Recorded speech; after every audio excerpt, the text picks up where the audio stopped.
নমস্কার বন্ধুরা, আজ চলে এসেছি একটা মিষ্টির রেসিপি নিয়ে, তার সঙ্গে বন্ধুদের সঙ্গে জমিয়ে আড্ডা দেব বলে। তাহলে চলুন দেখে নিই আজকে কি মিষ্টি বানাচ্ছি। এই মিষ্টি বানাবার জন্য সবথেকে প্রথম নিয়েছি ব্রেড।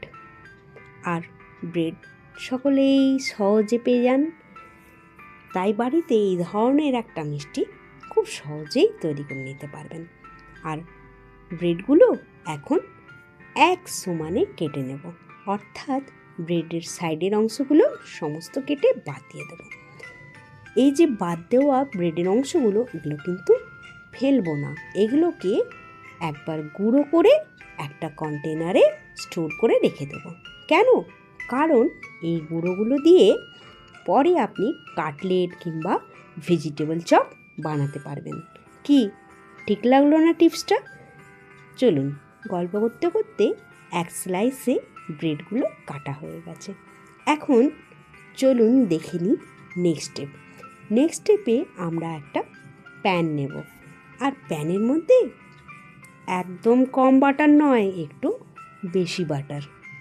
কি বুঝতে পারলেন?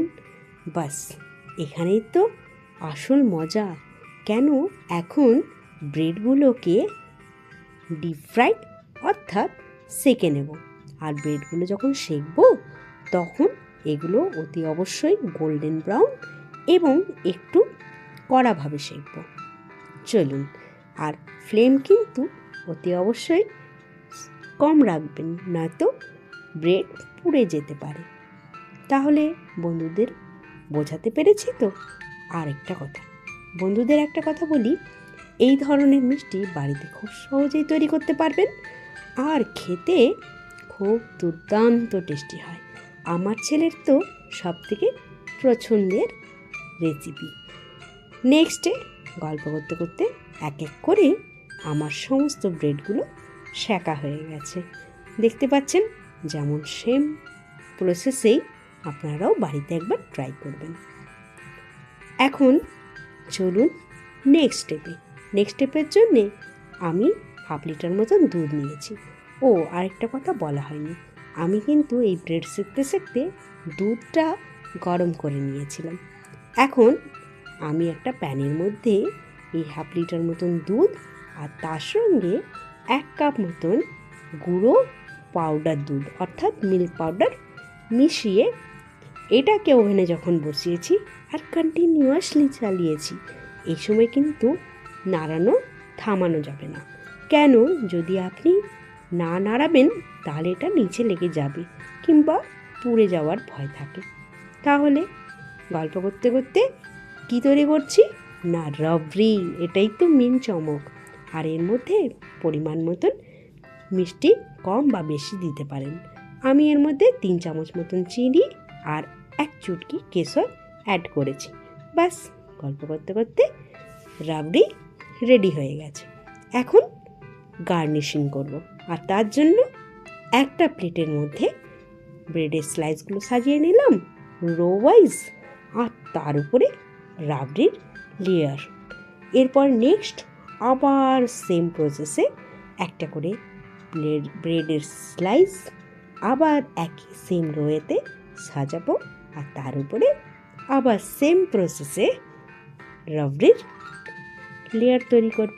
ব্যাস, এত ইজি প্রসেসে এত সুন্দর একটা ডেলিশিয়াস মিষ্টি খুব সহজেই বাড়িতে তৈরি হয়ে যাবে। এখন আমি যেটা মেন হচ্ছে সেটা, এই মিষ্টির উপরে একটা লেয়ার আরও একটা ড্রাই ফ্রুটসের তৈরি করব, যেটা এর ফ্লেভার আরও 10 গুণ বাড়িয়ে দেবে। তার জন্য আমি কী নেব? তার জন্যে আমার কাছে ড্রাই ফ্রুটস কাটার একটা কন্টেনার আছে, যার মধ্যে আমি আলমন্ড এবং কাজু বাদাম ঢেলে নিয়ে ব্যাস এই কাটার দিয়ে ওর উপরে অর্থাৎ এই মিষ্টির উপরে গার্নিশিং করব। আর এই যে কাটারটা আপনি দেখছেন না, এটা আমি ফ্লিপকার্ট থেকে অর্ডার করে আনিয়েছিলাম, আর এটা খুব কাজের এবং খুব ভালো। বাস, এখন ভরে ভরে একটা ড্রাই ফ্রুটসের লেয়ার তৈরি করে আর দেখতে আর খেতে দুটোই অ্যামেজিং। আমি তো এখানে থেকে অনুভব করছি, কেন এটা আমার কাছেই আছে। আপনারা একবার বানিয়ে ঘরে ট্রাই করে আমাকে বলবেন কেমন হয়েছে খেতে। আরেকটা কথা, বন্ধুদের যদি মনে হয় এর উপরে পেস্তা দেবেন তো অবশ্যই দিতে পারেন। আমার কাছে এখন পেস্তা ছিল না, স্কিপ করে গেছি। তাহলে আমি তো আর লোভ সামলাতে পারছি না, এত সুন্দর মিষ্টি দেখে কি থাকা যায়? তাই এক পিস তুলে নিলাম, আর তুলে আগে টেস্ট করি, তারপরে বলছি এর নামটা। আচ্ছা, বলেই দিই, এর নাম হচ্ছে শাহি টুকরা। তাহলে আজকের রেসিপি কেমন লাগলো